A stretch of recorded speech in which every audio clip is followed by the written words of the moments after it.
Es miembro del equipo interdisciplinario del Centro Municipal de Abordaje Integral del Suicidio, la licenciada Romina Sosa Palau, licenciada en Educación, también nos va a acompañar, también es miembro de SEMAIS, y es posible que en un ratito se sume la licenciada Pierrestegui también. A veces los tiempos de cada uno son un poquito difíciles, así como los tiempos de ustedes seguramente. Bueno, les cuento, en un principio nosotros vamos a compartir con ustedes un episodio de la serie documental Voces del Sur para la prevención del suicidio, de una persona que va a compartir su experiencia sobre la pérdida de un familiar a partir de un suicidio consumado. Vamos a mirar eso, vamos a poder disfrutar del excelente trabajo que hace Emanuel Espinosa con estos documentales, que la verdad que son excelentes. En este documental tenemos, me parece que soy yo el que habla, la verdad que no sé, no me acuerdo mucho, pero bueno, ya nos vamos a enterar. Y después de este documental vamos a brindarles el micrófono a ustedes, que son un montón. Les agradezco por venir, les agradezco mucho a los profes, profe La Guardia, al resto de los profes que se suman a estos espacios para compartir con los alumnos, que la verdad que tenemos mucho para aprender. Todos de todos, así que les agradezco también por eso. Y bueno, después de compartir el documental vamos a abrir la posibilidad de un micrófono abierto. Cuando terminemos el documental vamos a poder reflexionar al respecto, ¿sí? Ustedes van a poder preguntar y decir lo que tengan ganas de decir o de preguntar, ¿sí? Después vamos a poner algunas reglas para eso, y al final de todo le vamos a pedir al profesor Milton Riquelme que nos comparta alguna reflexión, que siempre es bueno escucharlo, así que nada, nosotros vamos a tomar el lugar también para poder ver el documental, y bueno, enseguida estaremos compartiendo nuevamente. Sí, muchas gracias por venir. Cuando quiera, maestro, por allá, activamos el documental.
Mi nombre es Julián Sauco, soy tío de una persona que cometió suicidio en la localidad de Las Heras.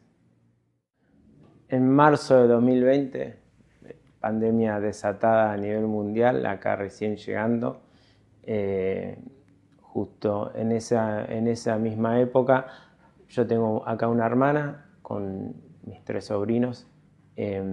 Recibo la noticia de mi hermana de que mi sobrina había tenido un intento de suicidio, lo cual queda internada y comienza un tratamiento con psicólogos y psiquiatras, en el cual me toca ser como el responsable de acompañarla, ¿no? Así que se desata la pandemia en nuestro país, quedamos todos encerrados, va a vivir a mi casa, y justo también papás quedaron varados por la misma situación, ellos no viven acá, viven en Madrid, y bueno, estuvimos conviviendo ahí en ese proceso que debe haber durado alrededor de más o menos 4 semanas, sí, casi 4 semanas, y luego ella tiene otro intento de suicidio en el cual comete el suicidio, ¿no? y pierde la vida. Ese día me acuerdo como si fuera hoy, en este mismo lugar. Estábamos en la parte comercial, estaba todo parado, intentando abrir nuevamente los locales, más esto que es un local nocturno. Justo ese día podíamos comenzar a abrir, preparando todo. Insistentemente estaba el llamado de mi hermana, no había escuchado el teléfono. Cuando escucho, lo primero que escucho es un llanto con el cual me dice: Sol se mató. Mis papás habían conseguido esa mañana irse por permisos, volverse a su ciudad en la cual estaban viviendo, porque mi papá estaba en un tratamiento médico por cáncer. Así que nada, fue salir corriendo hacia donde estaba mi hermana y llamar a mis papás para contarle la situación, justo con señal en Garayalde, contarle la situación y todo lo que sabemos de ese momento no se podía volver, así que era encarar lo que había pasado, nosotros solos, obviamente, sin poder tener la contención del resto de la familia, ¿no? El proceso antes que pasara esto fue de entrevistas con psicólogos, acompañando, y bueno, esa mañana lo que a mí me impactó también mucho cuando llamé a los profesionales que lo estaban atendiendo, contándole la situación. Era todo muy reciente. Tener uno de los padres no estuvo ausente, y como que agudiza más el dolor, ¿no? Incluso el tema de todos los trámites que llevaba en ese momento, un hecho así era complicado y demasiado burocrático por toda la incertidumbre que había en cómo debería actuarse. En lo personal, obviamente, yo mi cariño y mi dolor de tío quería ver, o sea, es un montón, obviamente el dolor que uno sentía en ese momento es, yo no sé, yo siempre digo o pienso, en mi vida debo haber llorado tanto como ese día. No sabía que a uno le podía doler tanto, no sé, todo. No sé si alma, no sé si cuerpo, pero el dolor es incomparable. Ni hablar, me ponía en el lugar de mi hermana como mamá, ¿no? Aún seguramente mucho más profundo que el mío. Pero bueno, afrontar esa situación entre tan poca gente que uno se podía rodear fue muy doloroso, ni hablar del hecho en sí, ¿no? Un intento de suicidio es un boom en la vida de cualquier persona y en el contexto de cualquier persona. Es un poderosísimo indicador de que esa persona no está pudiendo sobrellevar aquello que le está pasando y nos tiene que alertar a estar atentos y a acompañar y, por supuesto, a buscar ayuda. Por eso es fundamental que incluso antes de que se dé un intento de suicidio podamos acceder a un tratamiento con profesionales que puedan brindarnos aquellas herramientas que puedan ayudarnos a manejar ese malestar que nos aleja de la vida. En el contexto de pandemia, prácticamente todo se exacerbó. Estar encerrados, tener miedos que no nos había tocado tener como sociedad, enfrentarnos a situaciones económicas, sociales y culturales que nunca pudimos prever y nunca nos tocó atravesar, es algo que naturalmente exacerbó toda la cotidianidad de las personas, lo cual no quiere decir que haya sido causa de procesos suicidas o mucho menos, sino más bien que pudo haber acentuado ciertas características y factores de riesgo dentro del contexto de cualquier persona y que pudieron haber devenido en el avance de las fases del proceso suicida, y es por esto que en muchos y en muchísimos contextos esto de la pandemia nos afectó de una manera que tuvimos que aprender a manejar y terminamos de poder entender de a poquito después de haberlo atravesado. Yo antes que pasara todo esto tenía una mala creencia de pensar que la persona que se quitaba la vida era egoísta, ¿no?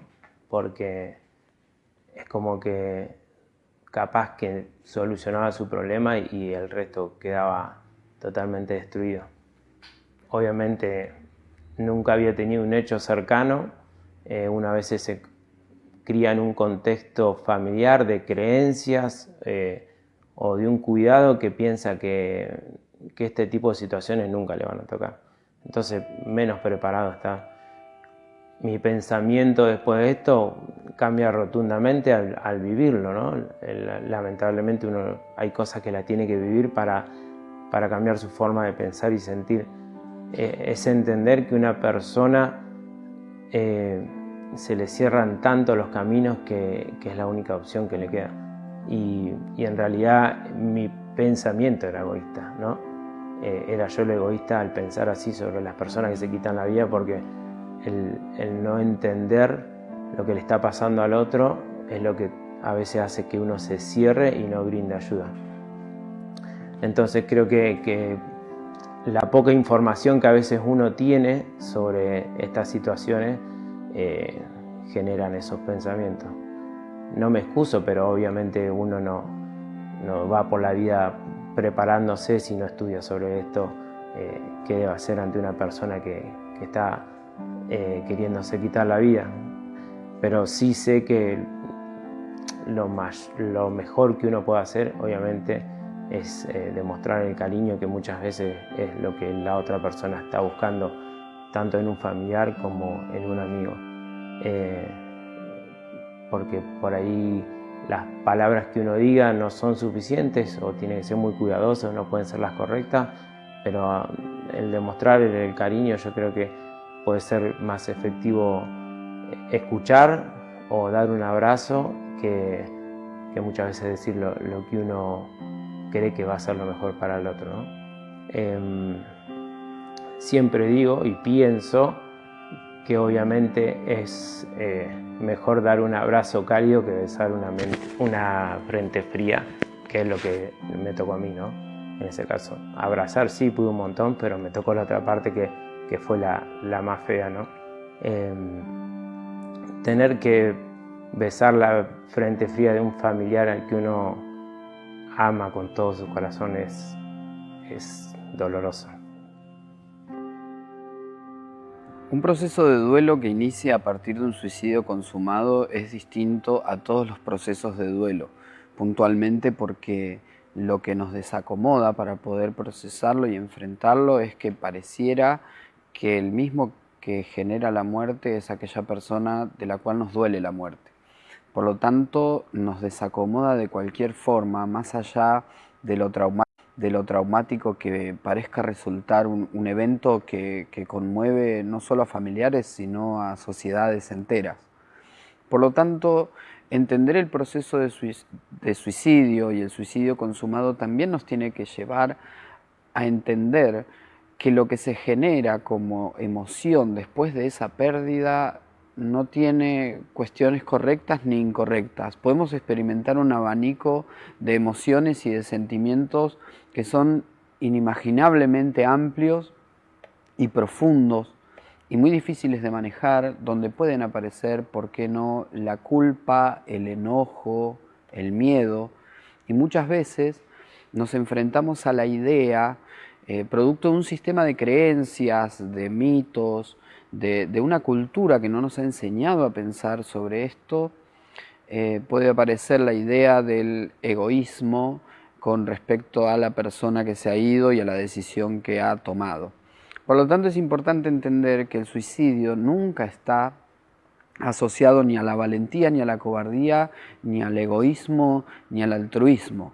Siempre tenemos que volver fundamentalmente a la idea de que la persona que atraviesa el proceso suicida es una persona que sufre inimaginablemente en su propio contexto y en su propia historia de vida. Y nosotros no podemos juzgar esos factores, pero sí podemos estar atentos a aquellas cosas que podemos mejorar como contexto para poder acompañar ese proceso y a la persona, entendiendo que aún participando como factores protectores, el suicidio puede ocurrir porque tiene que ver puntualmente con el propio contexto e historia de vida de esa persona, que podría aún así, ante uno o algunos detonantes, por uno o más factores, consumar un suicidio a partir de un intento de suicidio.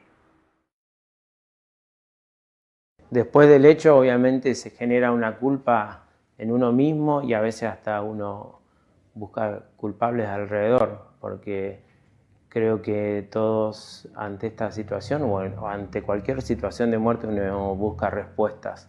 Cree que no es el momento, crees que por qué me pasó a mí, por qué pasó en mi contexto familiar. Yo creo que esa cacería de brujas de culpables no es lo que le hace bien a uno, porque hay respuestas que no las vamos a obtener nunca. Entonces uno debe decidir que hay que convivir con el dolor, creo que es parte de la vida. Son heridas que por ahí suturan todo el tiempo y lamentablemente ante ciertos hechos uno tiene que entender que también hay enseñanzas por sacar. En la tomada, que yo no la pude revocar y tampoco un profesional y bueno, no puedo juzgar esa situación ni tampoco hacerme cargo del 100% porque no podría vivir yo con eso. Un suicidio consumado afecta indudablemente a todo el contexto al cual pertenece una persona. Todos los vínculos generados en la vida de esa persona se ven afectados a través de este evento, en mayor o menor medida y dependiendo de la profundidad y la cercanía con la que se vivían esos vínculos. Por eso que es muy natural pensar en cómo afecta y cómo duele en los familiares, dependiendo del vínculo familiar que los une, pero también hay que pensar en cómo esto afecta las relaciones institucionales, laborales, académicas y también terapéuticas. Esto es algo muy importante de pensar en posvención, porque usualmente se deja fuera dentro de este concepto a los tratantes. ¿Qué quiere decir? Una persona que trabaja con personas para poder ayudarlas a manejar las vicisitudes de su vida brindándoles herramientas, también es afectada a partir de la noticia de un suicidio consumado. Y la persona que trabaja en la salud mental o en cualquier contexto no es ajena al impacto que genera un suicidio consumado. Por lo tanto, pensar en la posvención como toda acción que debe llevarse a cabo para disminuir la afectación a partir de un suicidio consumado debe pensarse en todos los contextos. Las recomendaciones bibliográficas siempre tienen en cuenta incluso a los tratantes para formar los grupos posventivos o las acciones posventivas posteriores para poder compartir las cuestiones que van a ayudar a poder sobrellevar un proceso de duelo de manera saludable a partir de un suicidio consumado. Por ahí no es algo que se tiene tan en cuenta, pero es importantísimo saberlo. El suicidio consumado es algo que impacta y afecta a todos los ámbitos donde se desenvolvía esa persona y donde por ahí lleva al concepto de posvención, que es toda acción que se lleva a cabo a partir de un suicidio consumado para disminuir la afectación de este suceso. Y es importantísimo empezar a conocer que es algo que tenemos que hacer como familia, como instituciones, como sociedad en general, para poder abordar esta problemática y no entender que entender que el problema no se termina allí cuando hay un suicidio consumado, sino que es un problema fundamentalmente que requiere del abordaje social y comunitario, porque el suicidio, si bien no se puede erradicar como problemática, sí se puede prever y prevenir. Por lo tanto, es importante empezar a pensar en cómo el abordaje social y comunitario tiene que enfocarse en transmitir información prudente y correcta para la detección temprana, la orientación y el acompañamiento hacia la búsqueda de ayuda profesional, y también en una cuestión fundamentalmente preventiva en el fortalecimiento de los factores protectores que tienen que ver con el manejo de emociones, con la comunicación, con la resolución saludable de conflictos. Y esto nos lleva a pensar siempre en estas cosas que a veces suceden cuando rebobinamos y pensamos qué hice, qué no hice, qué me faltó, y empiezan a aparecer sentimientos de culpa y bueno, cuestiones vinculadas al egoísmo. Siempre dirigir nuestro pensamiento hacia el acompañamiento saludable con respecto al escuchar, al acompañar, al abrazar, al brindar un contexto protector sin juzgar, porque nosotros no podemos ofrecer soluciones, sino debemos intentar ofrecer soluciones, o llámese consejos, etcétera, sino más bien empezar a encontrar que el acompañar es eso, es brindar un contexto y un vínculo donde lo que el otro siente sea válido. No importa si nos parece chiquito, grande, heavy o no, lo importante es que el otro sienta que eso que le está pasando vale y que requiere y que necesita de nuestra atención y que lo vamos a acompañar en eso. SEMAI a mí me llena de orgullo porque después de la presentación del proyecto de Marcos, la primera respuesta de Antonio, que es un sí y darle para adelante, y yo tener la oportunidad y el privilegio de acompañar desde la función que me toca, simplemente me llena de orgullo porque yo siempre digo, ojalá muchas ciudades copien el proyecto, bienvenido sea, porque es una problemática que no es solo de esta ciudad, obviamente, pero nunca va a funcionar como funciona el nuestro, porque el compromiso de la gente, el equipo de trabajo que hay, las ganas que hay sobre este tema, no creo que la tengan todos. Ojalá se repita, pero difícilmente, y orgullosamente lo digo, que como dice la hinchada de Boca, podrán imitarnos, pero igualarnos jamás. Pero bueno, lo digo en el buen sentido, que deseo que funcione, que esto seamos el puntapié para muchas ciudades. Creo que ya lo estamos haciendo, ya mucha gente conoce qué es lo que se hace. Lo estamos haciendo, digo, desde la única parte que me toca a mí muchas veces acompañar, administrar y ayudar en algunas cosas. Después yo no tengo otra tarea sobre esto. Pero sí en lo personal me conmueve, obviamente, y me genera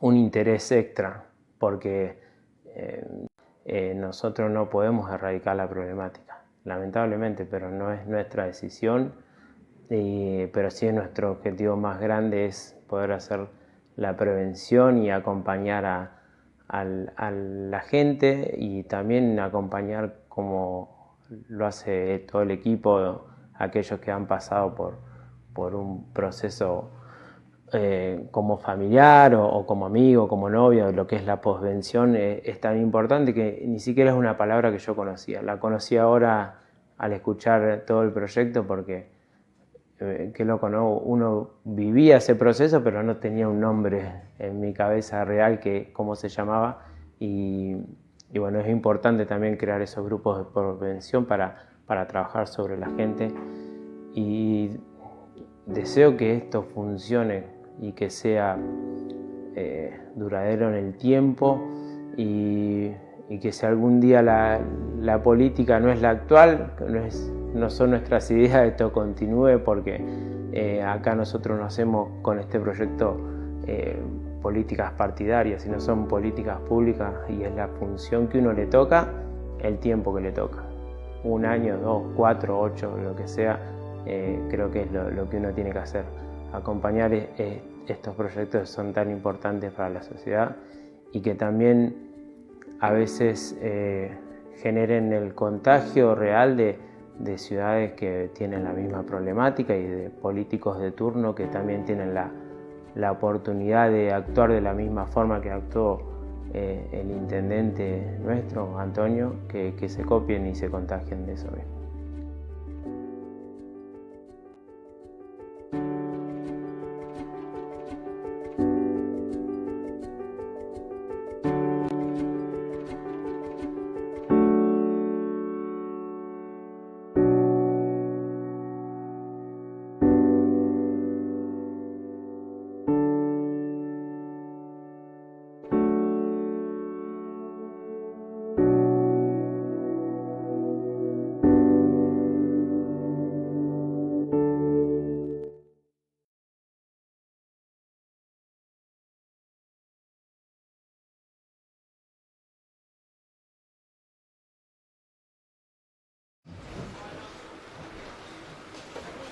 Vengan, siéntense, por favor.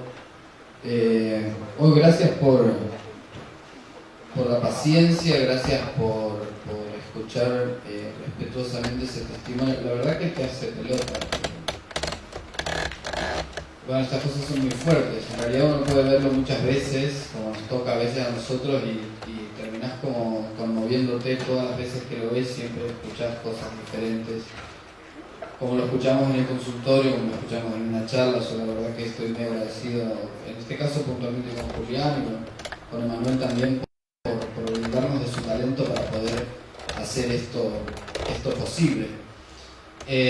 Como les había dicho, este material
para tratar de prevenir, se estudia para tratar de ver situaciones. Ahora, no necesariamente todos las podemos ver, es lo más grave, pero me parece súper interesante que todo este grupo de gente que antes no se juntaba, que ahora estemos aquí para justamente ver esas cosas que antes no veíamos.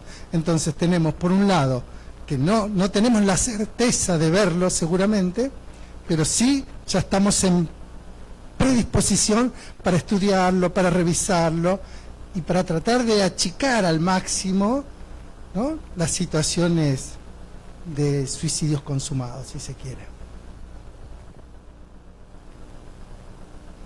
Les cuento, para mí es un privilegio tenerlo a Milton acá, porque bueno, después le pedimos una reflexión final y después conversamos mejor.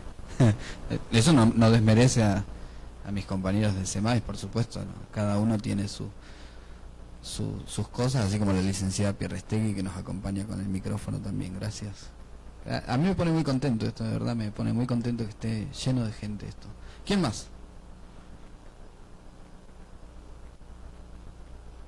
Ahí, Tania, abajo.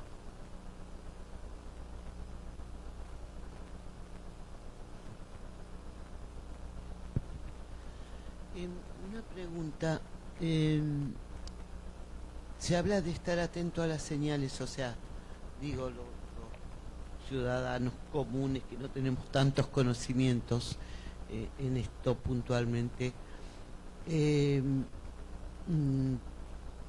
¿Cuáles serían señales más o menos? Yo he escuchado mucho esto de que a veces, lamentablemente en personas muy jóvenes, dicen, no, él dijo, pero yo creí que estaba bromeando, cuando hablan de suicidio, ¿no? Obviamente que después la realidad termina siendo muy, muy cruel, pero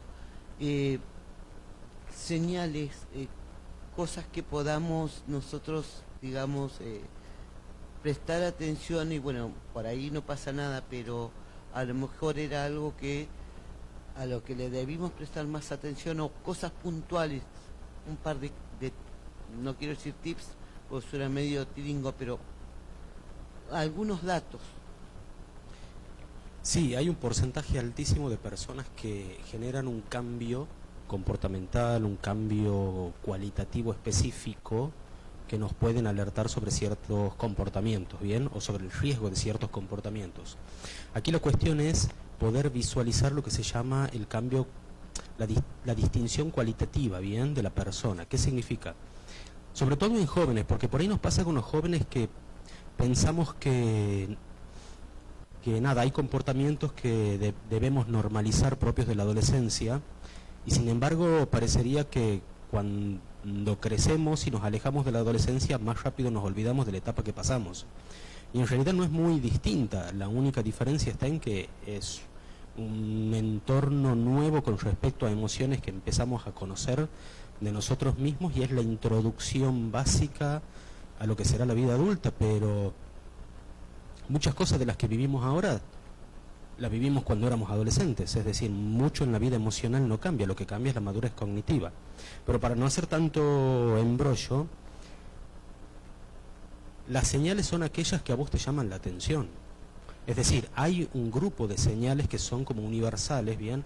Aislamiento, retraimiento, tristeza, a veces comportamientos que no son habituales para el contexto, para la vida de esa persona. Es decir, uno puede generalizar un montón de señales, pero básicamente todo aquello que a vos te llame la atención debe ser motivo de alerta, no para caer en la desesperación de alertar recursos, salvo que la situación lo amerite, bien, pero a veces la sumatoria de esos pequeños cambios, esas pequeñas señales, incluso frases que podrían ser en broma, ameritan acercarnos, dejar de normalizar cuestiones que tienen que ver con la adolescencia, amerita acercarnos, nada, y preguntar. Si hay algo, después, y esto quiero que me ayuden todos los jóvenes que están arriba, los que se han saltado al último sobre todo, si hay algo que caracteriza la adolescencia de hoy, es que no les gustan que les andemos con vueltas. Y a veces los adultos damos demasiadas vueltas para preguntar algo. Porque pensamos que vamos a usar una mala palabra, vamos a decir algo mal. No, che, vení. Me llama la atención esto. Contame. Directamente. ¿O no? Sí. Hacé la corta. Entonces nada, no hay grandes, repito, hay cuestiones universales bibliográficas, bien, que pueden ser considerados comportamientos o señales de riesgo y demás, pero, a ver, convive en mi casa, lo conozco, bien, o llevo un tiempo determinado con esta persona, algo cambió a partir de determinado momento, bueno, eso es motivo para empezar a subir un poquito el nivel de alerta.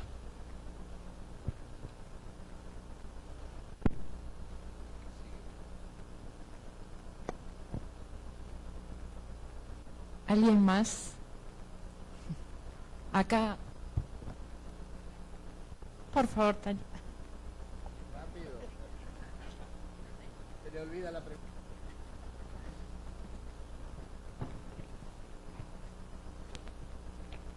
Bueno,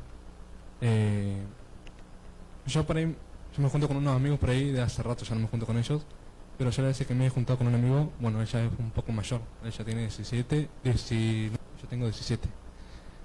Y bueno, él muchas veces, cuando yo me he juntado con él, muchas veces nos hace bromas, nuestros amigos, diciéndome que se quiere matar, o que algo le va a pasar, bueno, muchas cosas así.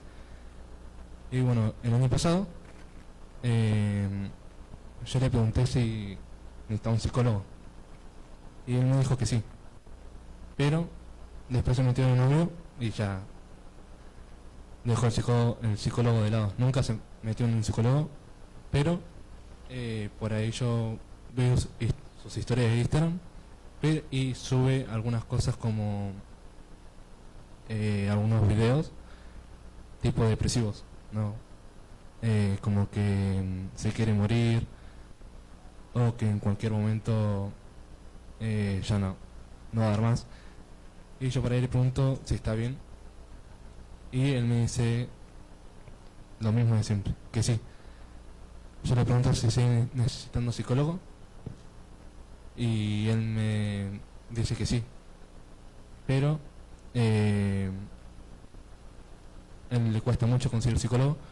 Y bueno, también muchas veces ha sufrido ataque de pánico porque cuando era chiquito se le murió el papá. Y bueno, él por ahí se acuerda de eso, toma y le agarra un ataque de pánico. Y me empieza a llamar a mí o al primo. Y yo le quería preguntar cómo puedo hacer yo o mis amigos para tratar de acercarse a él y ayudarlo un poco más a él para que se pueda abrir o para que se pueda tratar de acercar a algún psicólogo. Hola.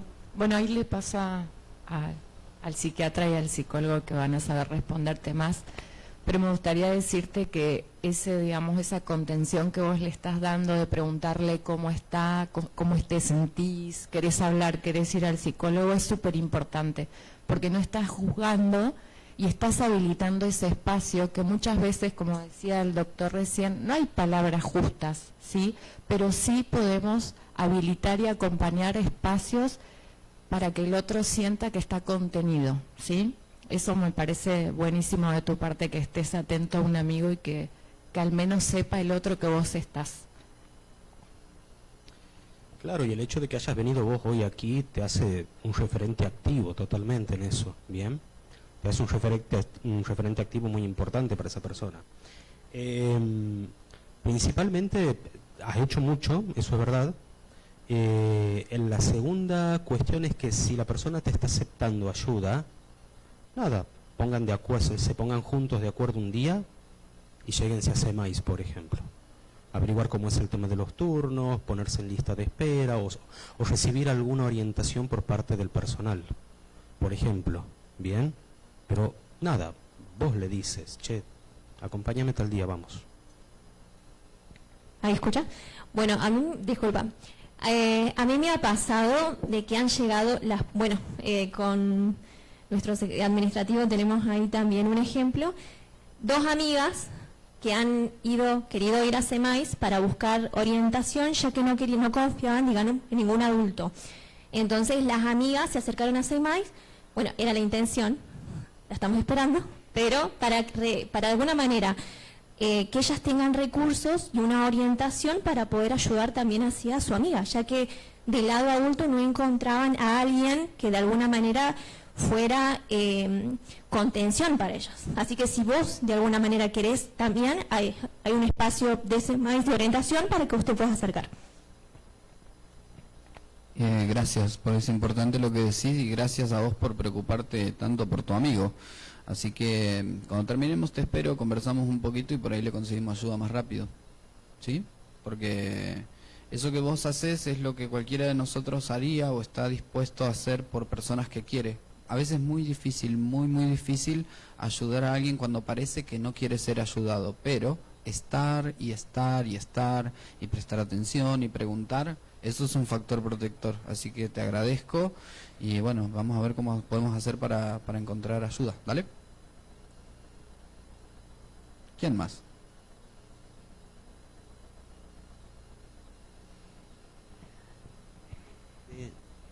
¿Se escucha? Sí. Tenerlo así, siempre así. Ah.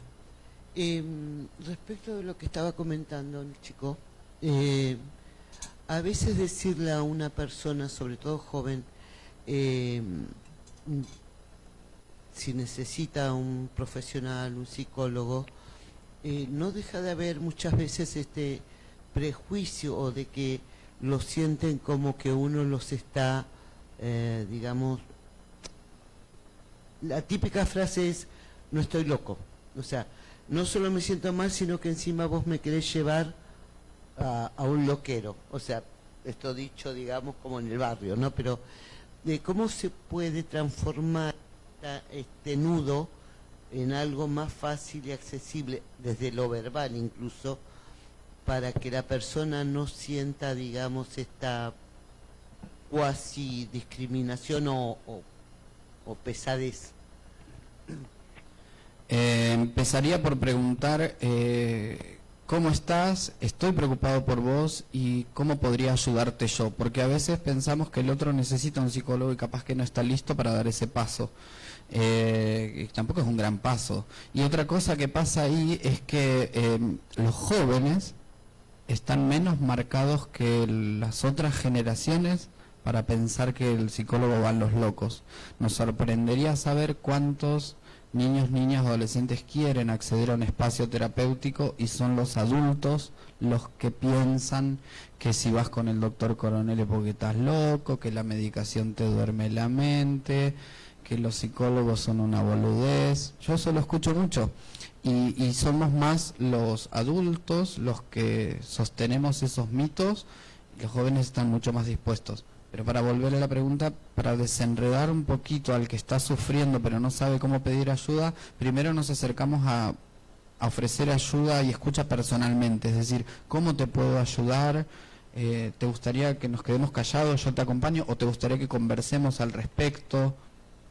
Así, porque a veces si no también podemos caer en esto de, no estás bien, necesitas un psicólogo, ya estamos ofreciendo también como una solución, ¿viste? Medio rápido, medio trámite. Entonces sentís mal, pum, psicólogo. Y por ahí va más como, a veces no necesitamos llegar al psicólogo, a veces necesitamos que otro nos escuche, que nos escuche genuinamente. Allá arriba había otra preguntita. Gracias, Carmen, por la pregunta.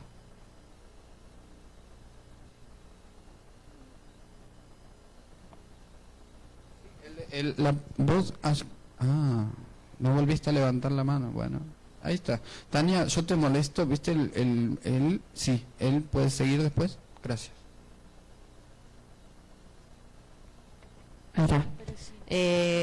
Si la vida tiene un valor intrínseco, si la vida tiene un valor intrínseco, ¿por qué nosotros como adolescentes decidimos terminarla? Sería.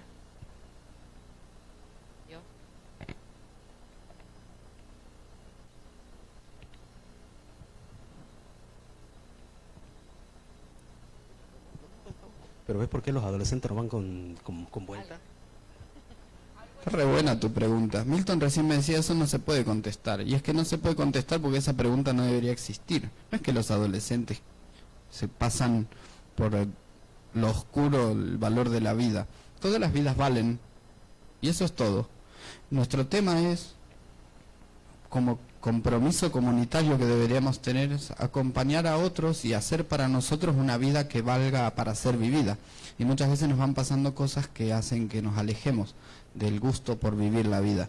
Y eso no tiene tanto que ver con nosotros. Muchas veces los contextos, las familias, las situaciones van haciendo que suframos mucho la vida. Entonces no se trata de una población que no le importa un carajo y que la vida no vale. Se trata de personas que sufren y, bueno, si estamos sufriendo, busquemos ayuda para sufrir más saludablemente, y si estamos viendo que alguien sufre, como acá el amigo, podemos acompañar a otro a buscar ayuda y ayudarlo a sufrir más saludablemente. Así que agradezco tu pregunta y le paso a la licenciada Sosa, que está deseosa de contestar. Gracias. No, me gustaría también aportar que, bueno, yo soy docente y comparto con adolescentes, y por ahí ellos como que siempre marcan, ay, porque somos adolescentes, nos dicen que exageramos todo, que estamos en rebeldía, que nada nos importa, y por ahí está como muy estigmatizada, digamos, la etapa con cuestiones negativas. Por ahí habría que verlo desde otra mirada, ¿sí? No tan así, ¿por qué todos los adolescentes? Y no, sí, es una etapa en la que se modifican muchas cuestiones físicas, pero bueno, tampoco es para, digamos, estigmatizarlo o juzgarlos todo el tiempo, que muchas veces parte de nosotros los adultos, ¿no?, que decimos, ay, no sé, estás hecho un adolescente, o ¿por qué golpeas la puerta? O te pegó con toda la edad, o estás con toda la edad. Todas esas frases que no suman ya, ¿sí? Nosotros somos por ahí los que tenemos que empezar a aprender un poquito más. Y gracias por la pregunta. ¿Dónde está? Ah, ya. No la veía bien. Bueno, re interesante la pregunta, ¿no? Para seguir pensando. Pero muchas veces, hasta en la ciencia, se tergiversan los datos. Por ejemplo, las noticias no son reales. Las noticias son eso, noticias. De gente que, digamos, uno cuando mira un informativo tiene que saber que esa persona está informando para ganar dinero, básicamente.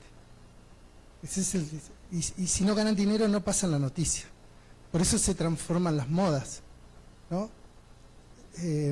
Por ejemplo, hubo hace unos cuantos años, como para no herir ninguna susceptibilidad, hubo hace unos cuantos años un problema entre la Presidencia de la Nación y el gremio de la UOCRA. La UOCRA es el gremio de los que trabajan en construcción.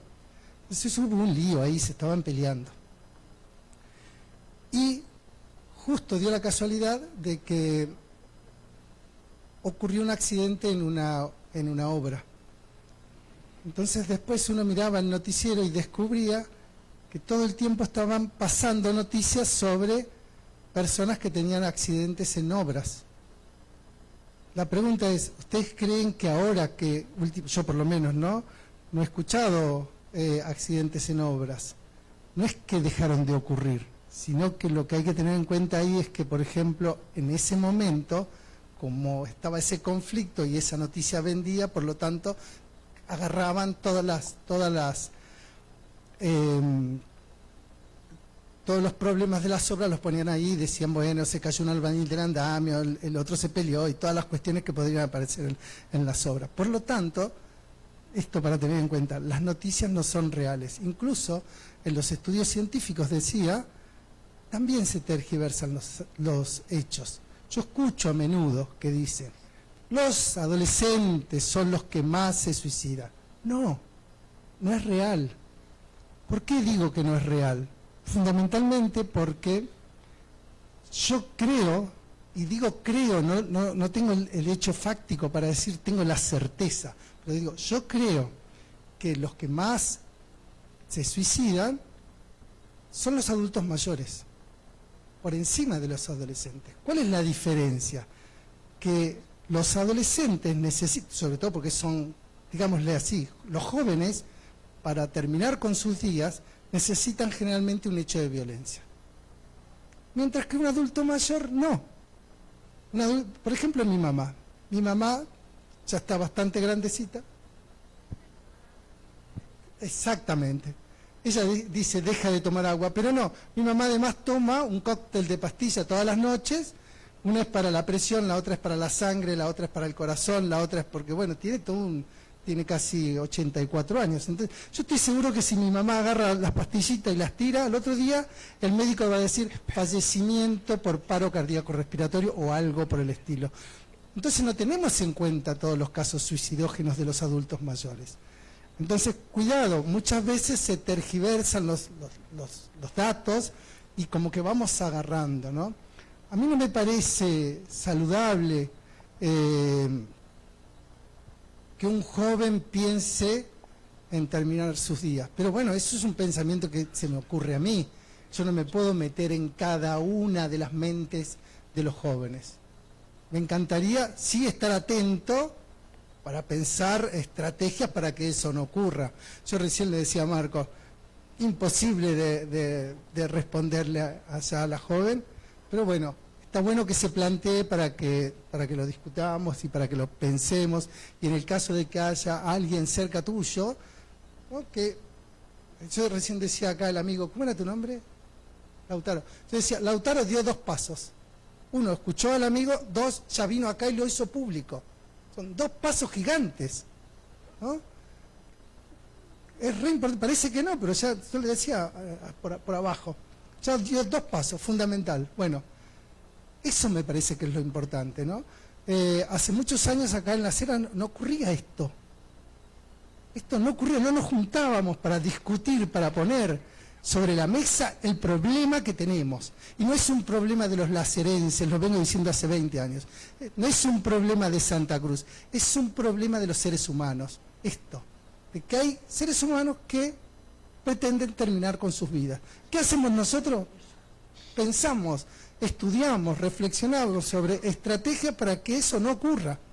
Bueno, en el video se decía claramente, la lucha la seguimos, pero no es que de un día para otro vamos a decir, bueno, a partir del curso que da mi amigo Marcos, listo, no se acabó la problemática del suicidio. No, nada más alejado de la realidad. Sigue, lamentablemente. Ahora, si sigue, nosotros nos tenemos que poner mucho más fuertes para seguir trabajando, para que no nos gane, ¿no? Para que demostrarle a todos los jóvenes que hay sin fin de lazos que los tienen que atar a la vida. Se los tenemos que mostrar, no con hechos irreales. Los jóvenes son los que más se matan. No, nada que ver, los jóvenes no son los que más se matan. Los jóvenes son inteligentes, los jóvenes estudian, los jóvenes hacen cosas, los jóvenes son artistas, los jóvenes son... Y puedo estar todo el día acá hablando de las cosas que hacen los jóvenes que están atados a la vida. Y ese me parece que es el ejercicio más importante, revisar y ver todas las cosas que le podemos mostrar y dar a los jóvenes para que obviamente se aten a la vida.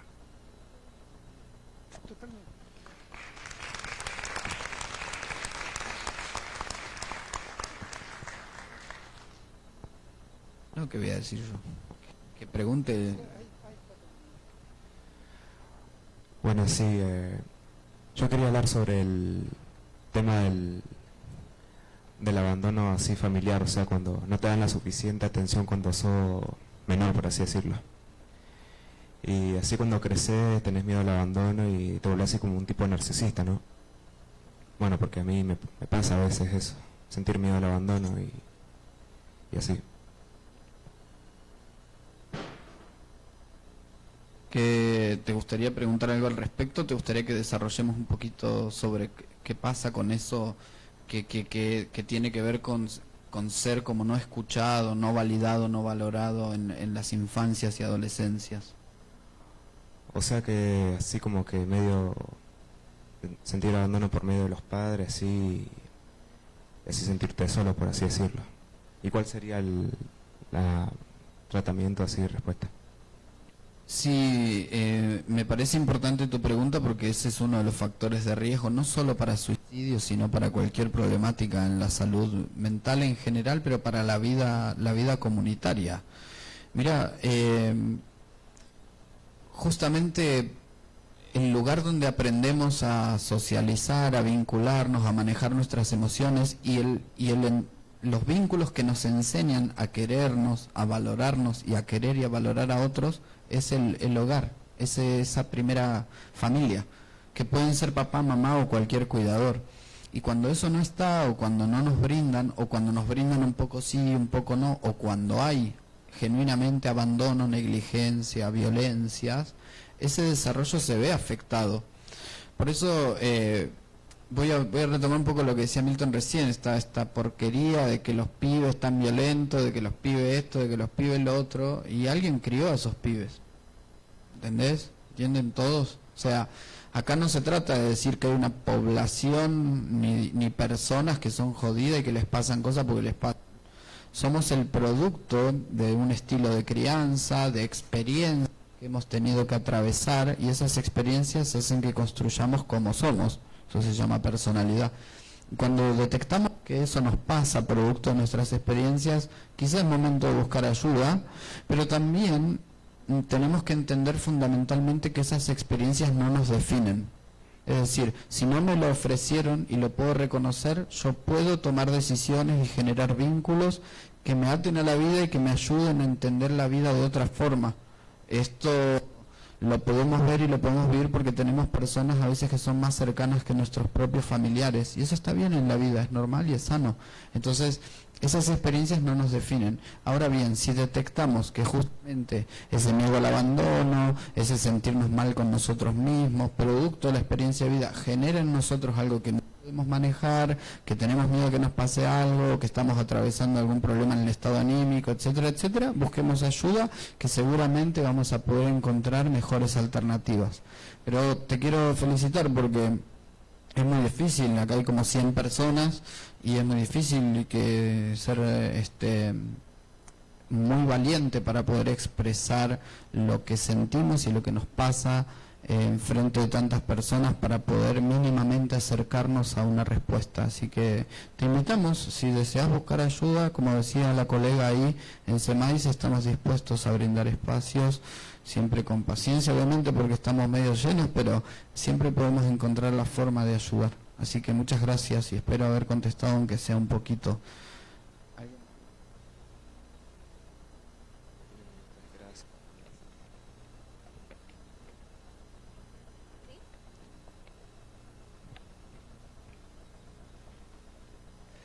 Bueno, antes que nada quiero darle las gracias y en nombre de tantas adolescencias que han venido del SECU, que no tengo ninguna duda que es una experiencia de aprendizaje para todos y cada uno de ellos.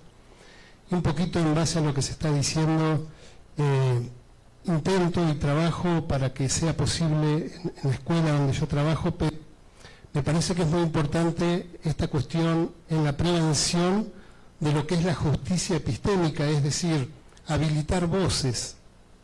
La realidad que uno se encuentra trabajando con adolescencias es que la mayoría de las veces cuando expresan sus emociones, las respuestas de los adultos son: ¿qué vas a estar triste vos que tenés 16 años? Triste estoy yo que tengo que trabajar. ¿Qué vas a estar depresivo si que no sabes lo que es la depresión? Y cosas así. Entonces yo digo, me parece que en la prevención tiene que haber justicia epistémica, y esto los adultos, ¿no? Y es habilitar voces que generalmente están calladas, o voces que han hablado y nos han ninguneado en nombre del adultocentrismo, ese cuando seas adulto, que es tan pero tan dañino, especialmente para los procesos de aprendizaje. 1.000.000 de gracias a los profesionales maravillosos que puedan compartir con toda esta gente hoy. Así que gracias.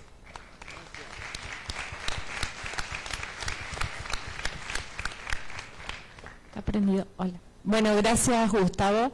Y sí, es cierto, por ahí en algunas instituciones pasa esto de que los adultos creen que no saben o que los desborda, es la palabra, que justamente hace poquito escuché esto de que un adolescente se siente mal o por ahí siente un poquito de ansiedad, bueno, ya sienten que los desbordan. Entonces, por ejemplo, preguntan al Departamento de Orientación, ¿qué hacemos?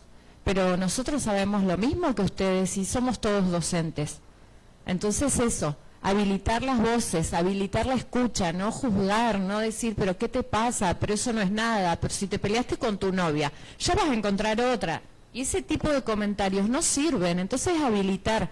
Cuando vos escuchás a un adolescente, un estudiante en la escuela, y no lo juzgás y le decís, bueno, cuando quieras podés volver, te aseguro que vuelve y te cuenta cómo está viviendo, se siente escuchado, se siente mejor.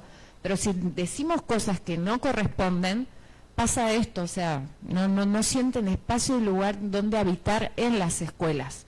Y es cierto lo que dice Gustavo, los adultos por ahí estamos fuera de contacto, de conexión con los estudiantes, ¿sí? Entonces me parece bueno esto que marcaste de que hay que habilitar voces. Hay que seguir practicándolo y seguir fomentando eso nosotros como docentes. Gracias por el aporte.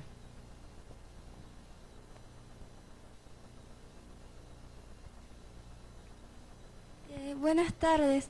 Yo siempre que tengo la oportunidad pregunto qué se debe hacer cuando alguien que está atravesando por el proceso de suicidio, qué se debe hacer, pero más bien hoy quería invertir la pregunta y preguntar qué es lo que no debo hacer, que quizás con acciones o palabras puedo agravar la situación y hacer que la persona se retraiga más y su situación empeore. Entonces me gustaría saber más bien qué es lo que se debería evitar. Bien. Nada, lo que venimos repitiendo recién. Lo que debes evitar y lo que...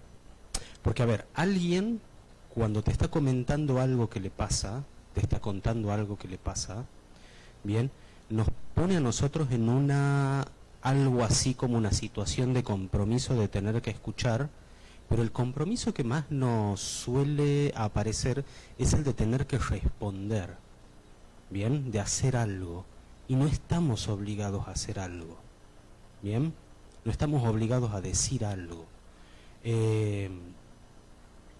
La primera postura, el simple hecho de que vos puedas sentarte, realmente sentarte, tratar de apagar todos tus sistemas de juicio, tratar de escuchar desde la neutralidad, pero estar interesado en lo que escuchas, y desde ahí poder construir juntos una solución, es lo único, es el único camino, porque recién comentaba el licenciado, vos no puedes decir, bueno, che, pará, esta persona que me estás comentando está mal, se siente mal, vamos al psicólogo, bien, es decir, no busques resolver en el momento, salvo que la situación sí presuma algún tipo de riesgo específico, bien, la persona está cursando un intento actualmente, la persona está con un riesgo probable, entonces eso sí nos obliga a nosotros a tomar contacto con algún con algún efector de emergencia, bien. Pero si no, si la persona se está abriendo, te está comentando lo que le pasa, simplemente tratar de sentarte, escuchar, dejar el silencio que necesite ser en ese momento, porque el silencio, vuelvo a repetir lo mismo, a veces es una situación y es un tiempo necesario, bien, para poder decantar lo que uno está atravesando, y después tratar de construir una estrategia juntos, lo que la persona también te habilite, bien. Puede pasar muchas veces de que vos sí percibas que está mal, vos le ofreces compañía, le ofreces un abrazo, estás ahí, le ofreces, che, vamos, no sé, mañana, hablemos con alguien, allá en SEMAIS podemos recibir orientación, y te dice, no quiero saber nada. Bueno, nada, al otro día sigo acompañando, bien, sigo insistiendo, amplío mi red también, bien, pongo en conocimientos, no sé, a los papás de esa persona, bien, si los papás son personas realmente en las que se puede confiar y que van a estar abiertas a poder también escuchar, acompañar, sin buscar solucionar de manera intempestiva, de manera brusca el problema.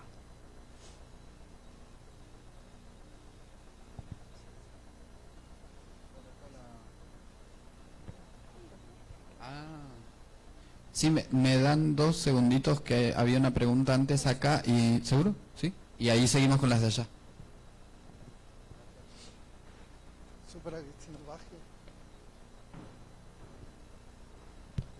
Hola, buenas tardes. Una consulta. ¿Qué pasa si un niño te dice que quiere ver un psicólogo porque siente, no sé si por las exigencias de la escuela, el cambio de la rutina o el cambio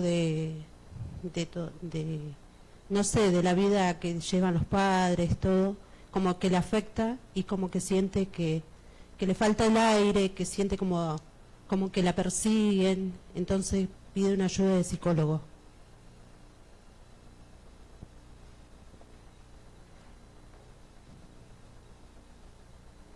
Te doy un ejemplo.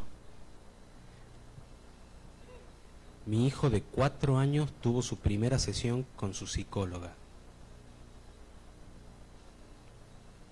¿Entiendes? Papá dedicado al tratamiento de la salud mental, mamá también que tiene mucho conocimiento, bien, y no, tuvimos que buscar ayuda en un externo porque a nosotros nos sobrepasó una situación muy específica, nada grave tampoco, ¿no? Pero nos sobrepasó como papás una cuestión, y él hizo un contacto con su psicóloga con 4 años y medio, chocho. Entonces, nada, hay que acudir, hay que ir, porque repito, vos podés tener incluso el conocimiento bien de lo que deberías, pero en tu casa es muy probable que no resulte, y eso está bien, y para eso está la gente afuera, bien, para salir a buscarla, bien, para que te ayuden. Así que sí, los niños, es más, los niños son un blanco perfecto de las estrategias psicoterapéuticas o terapéuticas en general, porque es a partir de la infancia desde donde se van a construir, ya sea los factores protectores o los factores de riesgo, que nos van a predisponer a partir de la adolescencia o de la adultez temprana a ciertas condiciones que pueden afectar la salud mental, ¿bien? Por ejemplo, el trastorno de ansiedad es un trastorno muy frecuente cuyo pico de aparición sintomática estadísticamente arranca a partir de los 5 años. Después hace un par de picos en la adolescencia y en la adultez, pero su pico principal es en la niñez, en la infancia. ¿Me entienden? Y antes era impensado pensar que un niño podía tener ansiedad, sí. Son los que más ansiedad tienen, los que más se estresan, son cerebros frágiles en crecimiento. Así que son el blanco perfecto de todas las estrategias terapéuticas. La salud mental tiene que estar pensada, todas las estrategias de prevención destinadas a los niños. Bien, ahí es donde hay que poner el foco realmente. Así que si un niño te dice sí, ahí nomás. Vamos.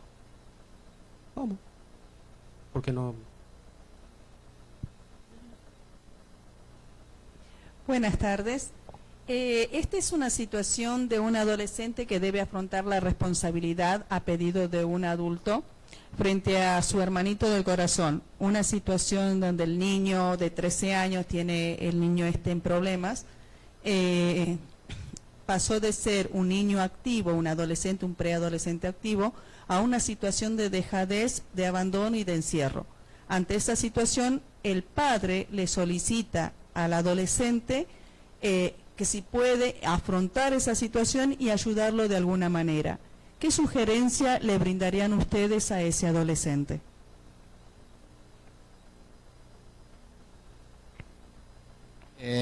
Si podrías reformular la situación, porque medio que se mezclan un poquito los roles. ¿Quién busca ayuda para qué? Más cortito. El adulto le solicita al adolescente la ayuda para que se acerque al preadolescente, al puber de 13 años, que está pasando por una situación de dejadez, abandono y encierro.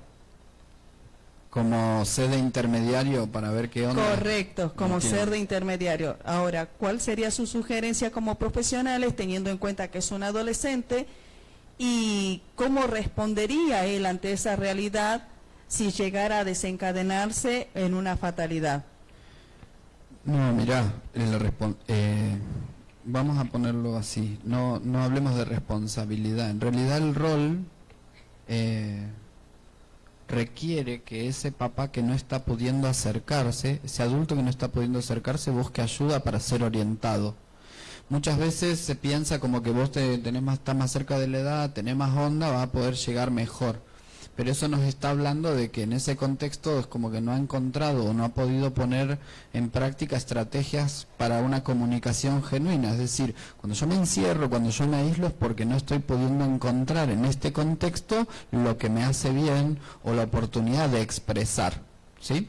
Entonces la recomendación es no tanto para el adolescente, sino para el adulto. Adulto, hágase cargo de que usted no está pudiendo, busque ayuda a usted para ver cómo encaminamos esta situación a encontrar ayuda profesional para el preadolescente o adolescente que está atravesando una situación en la que presumimos que algo está sucediendo, más allá de que se trate o no de un proceso suicida.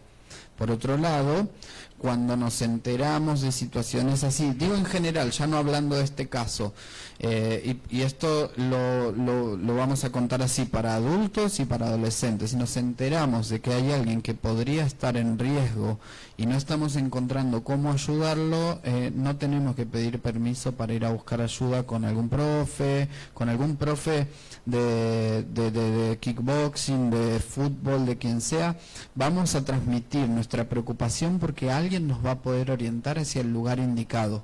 El otro día pasó algo maravilloso, un profe nos escribió porque una jovencita le pudo contar que no se sentía bien, un profe de un deporte, y encontramos ayuda para esa jovencita que no lo estaba pudiendo decir en la casa, no porque estuviera sufriendo una vulneración, sino porque no sentía que lo podía decir en la casa y encontró ayuda. Así que fíjate qué bueno que es que podamos abrirnos en todos los contextos, ¿sí? No sé si contestamos la pregunta. No, por favor, gracias a vos. Hola, ¿qué tal? Quería saber cuál es la relación entre depresión y suicidio. La depresión es una de las más altas. Mira, no tengo un número concreto como para darte. No sé si, Milton, vos tienes algún número concreto de la relación entre depresión y suicidio, pero ¿vos te acuerdas? En un último estudio que me compartió justamente el doctor Coronel, no, porque yo me acuerdo los números porque tengo una memoria así medio visual de los números. No, mira, puntualmente siempre se estudian algunos trastornos de la salud mental, como el episodio depresivo, el trastorno bipolar, la esquizofrenia y el trastorno por estrés postraumático.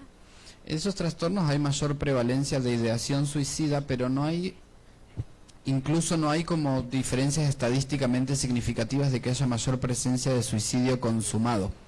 Puede haber más intentos de suicidio, porque puntualmente las personas que atraviesan un trastorno de la salud mental suelen estar como en periodos de crisis que pueden ser continuos o esporádicos, ¿sí?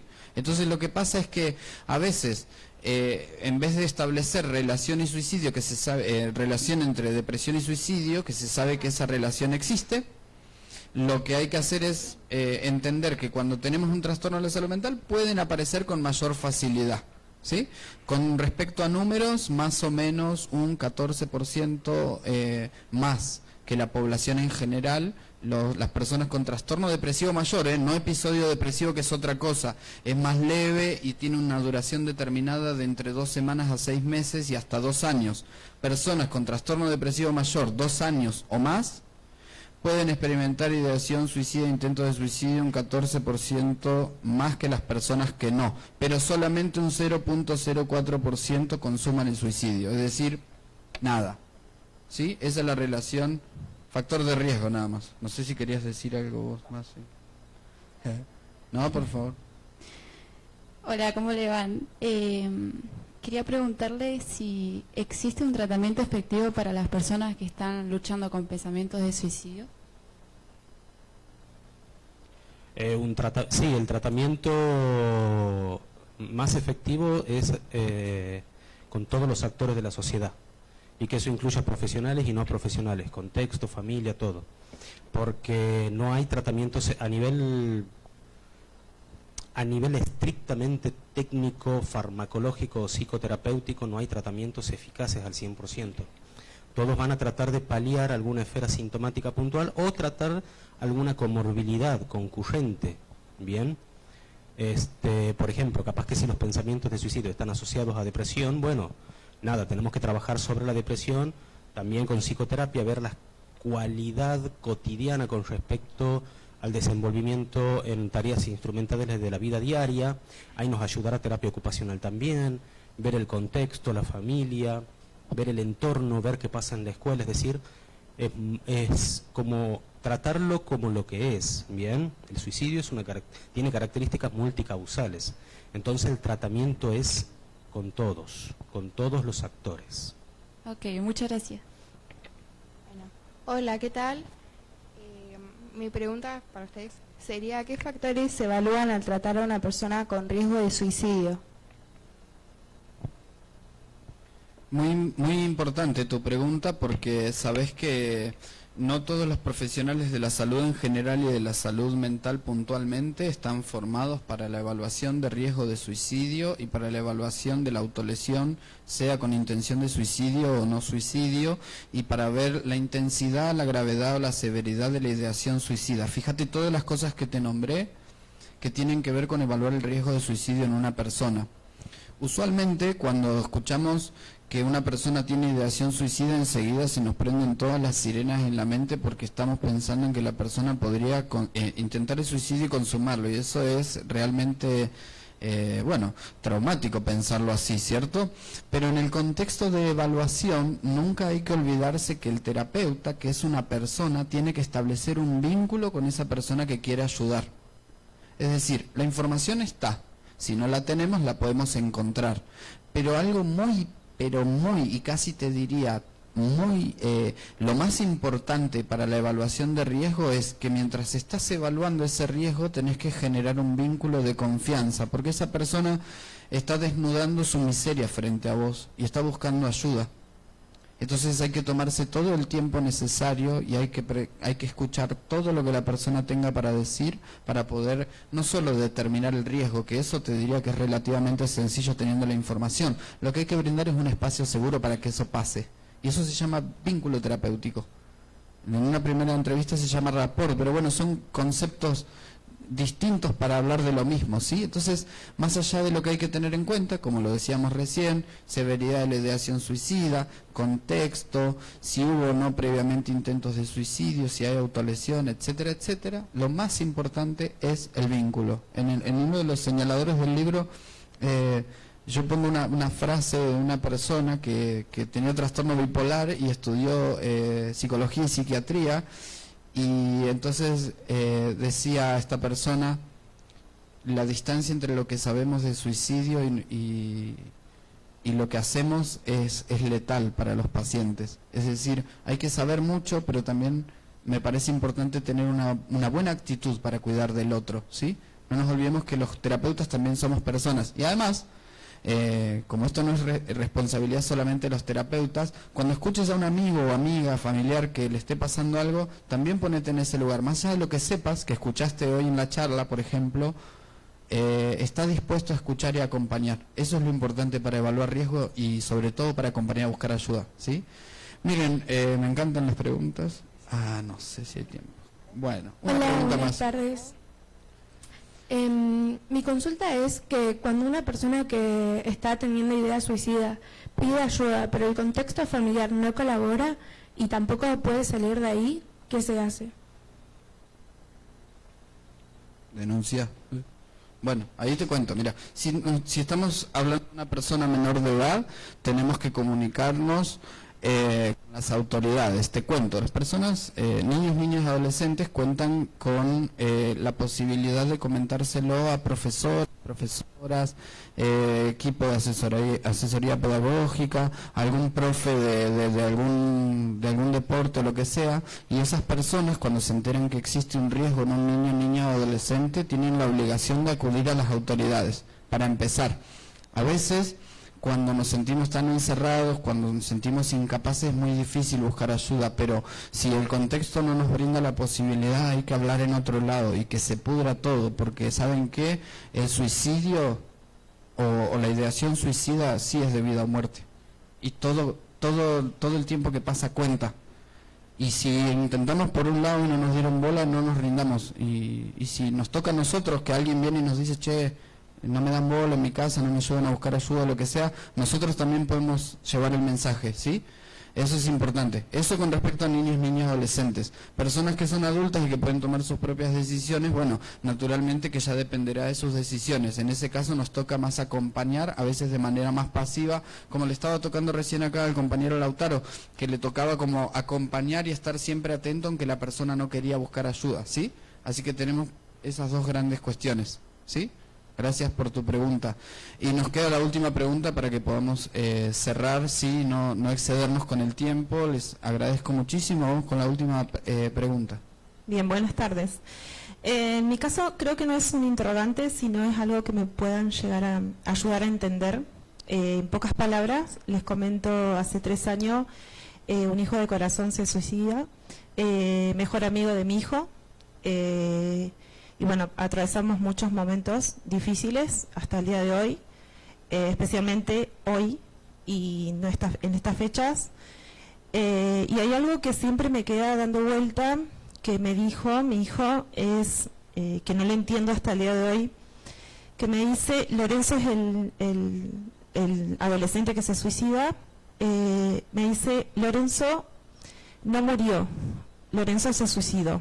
Y esa frase me queda hasta el día de hoy en la cabeza y me da vuelta y intento entenderla. Creo que en su momento estaba muy vulnerable y no le podía ayudar a mi hijo, entonces como que no pude intentar reflexionar con él. Pero hasta el día de hoy me resuena eso, el por qué me lo dijo, cuál era su significado de esto, que él no murió, sino se suicidó. Y obviamente que yo todavía sigo vulnerable y es difícil para mí entenderla también. Bueno, me toca. ¿Viste que hablábamos en el videito de posvención? Justamente me tocó a mí hablar de eso. Nosotros no podemos saber el significado lo conoce tu hijo. Pero sí podemos contarte y contarles a todos que eso es lo que necesita posvención, que el impacto por que sufrimos a partir de un suicidio consumado nos desacomoda todas las ideas que tenemos de la vida y de la muerte. Es como si de alguna manera todo lo que por seguro que pasaba con la vida o con el sufrimiento o con la muerte o con el egoísmo, con el altruismo, con todas esas cosas que están atravesadas por estos mitos y por esta información, que a veces no es tan saludable, se modifica, se tambalea, y eso es lo que nos hace no entenderlo. Ahora, yo te invitaría a que si nos seguís en la página puedas acercarte a cualquiera si necesitas como un espacio individual se puede brindar, pero también esta información de los procesos suicidas, de cuáles son las cuestiones a entender, para entender el suicidio, ayuda mucho en la posvención, es decir, ayuda mucho a elaborar un proceso de duelo saludable, porque no estamos hablando de otra cosa, alguien muere, en este caso es un suicidio consumado, y hay que hacer un proceso de duelo, que es distinto a los otros. Con mayor información lo vamos a poder llevar de manera más saludable. Entonces, no es que podamos entender esa expresión, pero sí damos vueltas sobre la idea porque no tenemos la información más saludable para poder interpretarlo mejor. Lo que sí queda claro es que una muerte por suicidio, como cualquier muerte, siempre va a doler, porque es alguien que ya no está, y en el caso de las personas que consuman el suicidio es una persona a la cual llegamos tarde. Gracias por compartirlo y acércate. Gracias a todos. Me gustaría ahora invitarlo al profesor Milton Riquelme, que para mí es realmente un lujo poder contar con su presencia. Gracias Milton, y poder disfrutar de una reflexión final de tu parte. Bueno, muchas gracias Marco, muchas gracias colegas. Lo primero que quiero decir es que hace muchos años atrás estaba mirando cuando había publicado este libro que se llama Consideraciones sobre el suicidio en la Patagonia Sur, el caso particular de Las Heras. Lo editamos en el año 2016, pero el trabajo se hizo mucho antes. Y les cuento una anécdota rápida. Yo me acuerdo que vine y había agarrado mal el camino, porque nosotros cuando empezamos a hacer una investigación con rango científico, muchas veces equivocamos los caminos. Entonces, yo pensaba que apenas me dedicaba al estudio, me iba a encontrar con toda una serie de datos estadísticos que me iban a permitir a mí empezar a hacer evaluaciones. Bueno, eso no pasó. Entonces empecé a buscar formas de encontrar los datos suicidógenos, porque hago una aclaratoria. El trabajo que hago yo no es de suicidios particulares, sino que yo miro los suicidios colectivos que ocurren en un determinado periodo en diferentes lugares, que no es lo mismo que hacen mis colegas, que ellos trabajan particularmente y atienden particularmente. Entonces yo miro el conjunto. Entonces me vine acá a Las Heras a buscar datos, porque ya se había empezado a hablar de la problemática suicidógena en Las Heras. Y me acuerdo que, no me acuerdo bien exacto, pero en un momento determinado, hablando con un vecino, me dice, no, acá hay como una especie de energía extraña.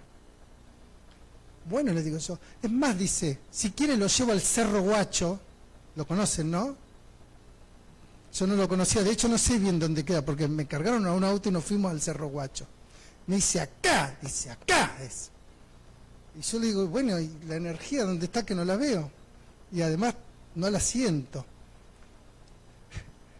Yo cuento todo esto porque además no era bien tratado. No es que me dice, acá como dice Marco, vino el profesor. Y yo me siento orgulloso, me emociono, que yo en esa época sentía un poco de miedo, digo, yo no hace cosas que me peguen un garrotazo en el Cerro Guacho. Pero bueno, ahora, en este tiempo, me siento como parte de mi casa, ¿no? Entonces me decía, Milton, ¿vas a venir? Sí, claro que voy a ir. Sí, para mí, me dice, ¿qué van a hacer? ¿Y qué van a hacer? No, y vamos a ver un video. ¿Una película? No, un video. ¿Y de qué? No, un video, le digo. Yo no les quería decir allá en Caleta Olivia que íbamos a mirar el video que miramos. Porque hay que tener mucho coraje para presentar semejante video. Es una persona que está contando un dolor. No es una película de Hollywood, esta es la realidad pura.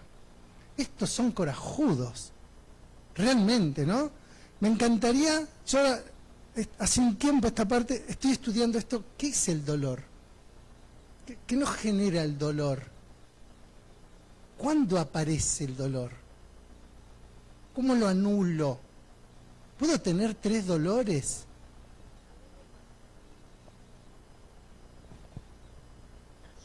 A mí me pasa, yo perdí un hijo hace 8 años y hasta ahora no lo puedo superar. Así que yo sé lo que es dolor, pero nadie lo va a saber, nadie está en mis zapatos. Gracias. ¿No? Eso, ¿no? Cada uno tenemos un dolor distinto. Y estos colegas presentan un hombre, Julián, que cuenta su dolor. Y que, ¿para qué lo cuenta? Es la pregunta. Para que podamos trabajar sobre eso. Él viene y se expone sus indicadores de conducta. Hasta nosotros, no lo recomiendo, ¿no? Pero hasta lo podríamos juzgar. Nos podríamos dar el lujo de juzgarlo, cosa que obviamente no vamos a hacer bajo ningún concepto. No lo vamos a hacer. Y habla de un montón de cosas. Una, el dolor. Segundo, la pandemia, ¿no? ¿Vieron que yo decía? Los seres humanos somos extraños. Incluso hasta en estos tiempos todavía hay muchas personas que son del área de las ciencias exactas que siguen diciendo que la psicología no es una ciencia. ¿Por qué? Y porque, claro, no hay, como por ejemplo en las ciencias exactas uno dice determinada tesis y eso se prueba. En cambio en la psicología no, uno como que va separando, va clasificando a los fines del estudio. Pero después aparece otro caso y aparece otro caso. Por eso yo decía, cada caso suicidógeno es distinto, no hay ninguno igual. Por lo tanto, no hay una receta para abordarlo, lo decía Carlos, y lo comparten los compañeros y la compañera allá. No hay una receta exacta. Sí se puede ir avanzando, pero no hay una receta exacta. Nosotros en la universidad, Rita me va a dar la razón, hace muchos años trabajamos con este autor francés que se llama Michel Foucault, ¿no? Y Michel Foucault, para analizar las relaciones de poder, analizaba la pandemia. Y yo me preguntaba, antes de la pandemia, ¿tendrá sentido que nosotros le expliquemos a los estudiantes qué se hace en una pandemia? hasta en un momento decía, no voy a explicar la pandemia porque me parece que no tiene sentido, hasta que llegó la pandemia. Y ahora que ya tenemos el diario del lunes, podemos buscar lo positivo de la pandemia y todo lo negativo de la pandemia, porque tiene las dos cosas, tiene cuestiones positivas y cuestiones negativas. Todos, sin excepción, vivimos esa pandemia. Y está bueno que podamos discutir el costado positivo y el costado negativo, ¿no? Y obviamente tratar de potenciar ese costado más positivo de la pandemia, que yo mucho de eso no voy a decir. Tercer punto. Quisiera hablar de la identidad. ¿Qué es esto de la identidad? ¿No? Nosotros cuando somos pequeños vamos armando nuestra propia identidad, ya desde chiquititos. Él hablaba del niño de 4 años. Ya tiene su identidad, ¿no? 4 años ya, incluso andaba reclamando psicólogo. Pero bueno, y en la medida que vamos avanzando, la identidad se va transformando, ¿no? Este es Marcos, el psicólogo, esa es su identidad, ¿no? Otra cosa sería si fuera, qué sé yo, repositor del supermercado, sería Marcos el repositor del supermercado, ¿no? Y así con todo, lo tomo porque lo tengo justo más cerca. Ahora, la pregunta es, una vez que pasamos esa primera infancia, ¿quién es el que se hace cargo de la identidad? ¿No? ¿Es de afuera la identidad o es más de adentro? Hay un autor alemán que dice, la identidad está tremendamente asociada con la profesión. Y la profesión es lo que yo hago, a lo que yo me dedico. Entonces, Marcos, Marcos es un psicólogo porque él agarró un día y fue a la universidad y empezó a armar un profesional. Y empezó a estudiar, y primero fue estudiante universitario, rindió una materia, y empezó a armar esta identidad que hoy tiene, ¿no? Y eso también para todos, ¿no? En cualquier momento podemos agarrar la pala y transformar la identidad. Por ejemplo, a mí ahora me reconocen porque yo estudio la problemática suicidógena. Por eso, digamos, mi identidad cambió, ¿no? Y me llaman de algún lugar por esos temas, ¿no? Podría decir que hago otras cosas, pero es una identidad fuerte que yo tengo, además de mi profesión y qué sé yo. ¿Se entiende la idea? Ahora, porque yo la construí. Marcos fue a la universidad y empezó a construir su identidad y además no se le ocurrió mejor idea que armar SEMAIS, ¿no? Y ustedes todos lo identifican a él con esa identidad. Y a mí me pasa algo parecido por otro costado, pero también tengo una identidad parecida a la de Marcos porque abordamos la misma problemática. Ahora, es porque nosotros queremos, porque nosotros nos dedicamos a estudiar eso. Y esto lo estoy diciendo porque hay muchas personas que cambian la identidad porque han sufrido un problema suicidógeno. No es que yo ahora, a partir de eso, soy esta nueva identidad. ¿Se entiende la idea? Yo soy el que la tengo que armar, compañera. Yo soy la que me tengo que poner. Yo te entiendo el dolor. Cuando me lo dijiste casi me largo a llorar, ya hasta que se me caen las lágrimas. Pero hay que ponerse fuerte, ¿no? La identidad mía tiene que superar. Totalmente de acuerdo.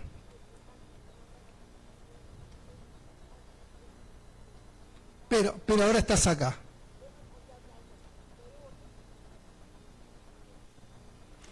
Pero bueno, ahora estás acá, es un paso adelante. No comparto con Julián Sauco todo lo que dice, no lo comparto, sobre todo la última trama, ¿no? ¿Vieron lo que dijo en la última parte? Pero parece que es hincha de Boca, no está acá, ¿no? Parece que es hincha de Boca el señor. Bueno, ya, eso no, yo soy Riquelme, pero no comparto eso, está claro. ¿Por qué no comparto Porque él le pone toda la ficha acá a los de Semais. Es hincha de Boca y hincha de Semais. Yo no comparto. ¿Por qué no comparto? Porque él dice que Semais es como lo máximo de lo... Hagan de cuenta que no están escuchando ustedes. Vamos a hablar para acá. Que es lo máximo, me parece que es un fanático de Boca y un fanático de Semais, ¿no? Bueno, no importa, no lo digan. Yo también. Bueno, la cuestión es la siguiente. Yo creo que él se equivoca. ¿Por qué? Porque el conocimiento va progresando. Por lo tanto, la idea es que Semais vaya mejorando cada vez más, que cada vez más vaya sumando mayor cantidad de profesionales, que vaya creciendo. Y ahí no termina. Y ahí no termina. ¿Por qué? Porque el problema suicidógeno, dije, es un problema humano. Obviamente nosotros no nos podemos hacer cargo de todos, pero sí podemos trabajar por lo menos en Santa Cruz. Les cuento, y queremos trabajar en toda la zona norte de Santa Cruz, desde Los Antiguos, pasando por todas las localidades, Perito Moreno, La Cera, Pico Truncado, Caleta Olivia, Puerto Deseado. Y si se puede, los pueblitos chiquitos también. Entonces, con este loco, perdón, ¿no? Que uno lo llama por teléfono y dice, che, Marcos, vamos a hacer... ¡Oh, sí, hagamos! Y ya son las 6 de la mañana y está armando cosas. Entonces yo le digo, Marcos, vamos a hacer una jornada de producción y abordaje en Pico Truncado. Dale, Milton. Ahí lo llamo a Carlos Coronel. Y a los 2 minutos, Carlos Coronel. Ya mandó Carlos Coronel. Y ahí, y así, y mando de fulano.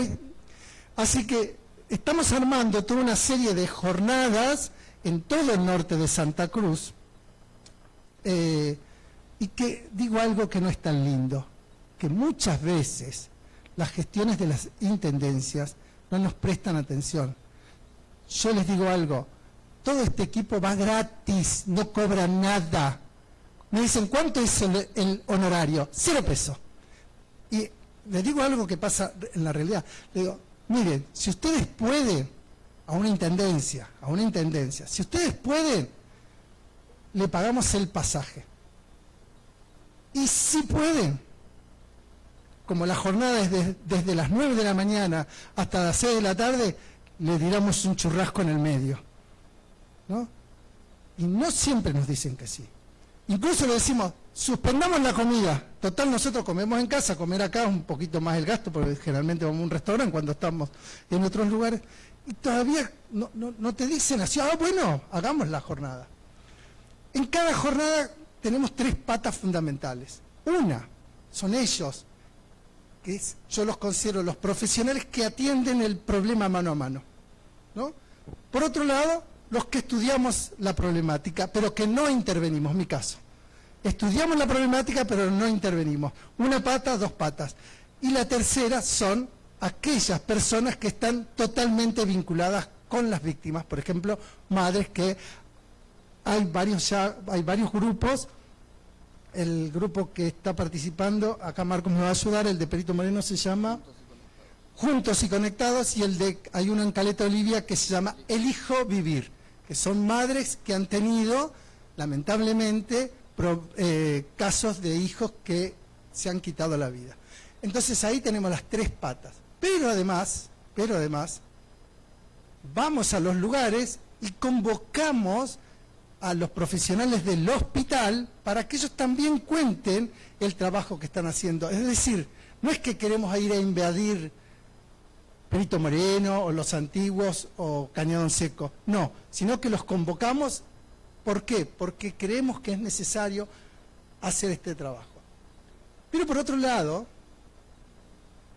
perdón que me extiendo un poquito, nos parecía también que era importante la formación, ¿no? La formación de quién y de muchas personas, ¿no? De educadores, de trabajadores, de gente común también. Entonces, no se me ocurrió mejor idea de decir un día también, no sé por dónde andaba, y digo, lo voy a llamar a Marcos. Hola Marcos, le digo, ¿cómo andás? Bien, Milton, ¿qué te parece si hacemos una diplomatura en suicidología? A los 2 minutos estaba enloquecido, ya me empezó a temblar el teléfono. ¡Ay, sí, ya lo llamo a Carlos Coronel, el primero que llama! Pobre ya, la doctora te dice, Romina Sosa Palau, ¿le suena de lindo? El juez Guillermo, todos estos profesionales lo estamos haciendo, no lo terminamos. La idea es armar una diplomatura multidisciplinar. Estamos pensando en organizar 12 módulos, casi una carrera. Eso nos va a llevar prácticamente 1 año. Es mucho trabajo. Ahora, eso surge de acá. Eso surge de acá. Yo sé que yo llamo y tengo respuesta positiva. Y esto es lo bueno, por eso no concuerdo con Julián. Esto es superador. ¿Y cuál es el objetivo? Que haya un SEMAIS 3 veces mejor que este en Pico Truncado, que haya uno en La Cera, porque es necesario, que haya uno en Caleta Olivia, que haya uno en cada lado, en cada lugar. Porque ahí la cosa se pone linda, ¿no? Digo lo último y cierro. Nosotros los investigadores, cuando hacemos trabajo de investigación, sabemos que lo mejor que nos puede pasar es descubrir algo. Imagínense ustedes los profesionales que estaban estudiando el virus de la pandemia, ¿no? ¿Cuál es la idea? Que se haga una vacuna. Pero una vez que se hace esa vacuna, seguramente van a venir otros trabajos de investigación que van a superar. Va a llegar un momento que va a quedar en la nada. Así como quedó en la nada, por ejemplo, no sé, el sarampión. Si se queda ahí sarampión, no hay más. No, ya está, ya fue el sarampión. ¿Por qué? Porque hubo una investigación, otra investigación, otra investigación. Esta es la idea que tenemos, ¿no? Con este grupo de profesionales tremendo que me han dado la llave a mí, porque yo me siento en mi casa, por eso digo que me han dado la llave. Así que pido al pueblo de Las Heras que sigan apoyando estos proyectos que son excelentes y que lo que tenemos que lograr es que trascienda a las otras localidades, porque no ocurre acá. Yo lo que probé en mi libro, lo que probé en un trabajo de investigación, que no es un problema de Las Heras el suicidio, es un problema de Las Heras, de Pico Truncado, de Caleta Olivia, de Santa Cruz, de Córdoba, de todos los lugares. Por lo tanto hay que abordarlo, de todas las maneras que se pueda abordar. O sea, preguntamos, ¿cómo hacemos? Y alguno capaz que con un abrazo ya está. Para arrancar, uno por ahí con la palabra le erra, con escuchar, ya es un paso fundamental. Pero fundamentalmente hay que trabajar, hay que estudiar y hay que tener el coraje de hacer las cosas que hace SEMAIS. Muchas gracias.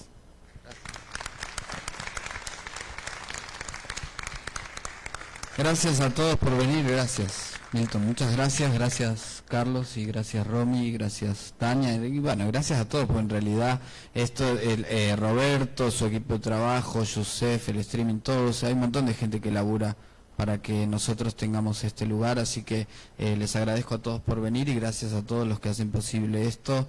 Nos vemos en otro momento, gracias por todo.